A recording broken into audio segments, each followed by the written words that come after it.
የታመንክ የነፍስ ወዳጅ የምህረት አማላጅ አንተነ ገብርኤል የምትቆም በቅድመ እግዚአብሔር የታመንክ የነፍስ ወዳጅ የምህረት አማላጅ አንተነ ገብርኤል የምትቆም በቅድመ እግዚአብሔር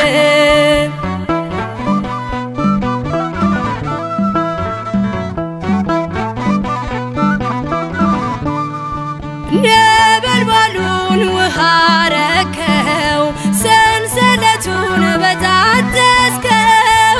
የነደደው እሳት ጠፍቷል ከእኛ ጋራ ገብርኤል ቆሟል መላእክቱን በሰማይ ገብርኤል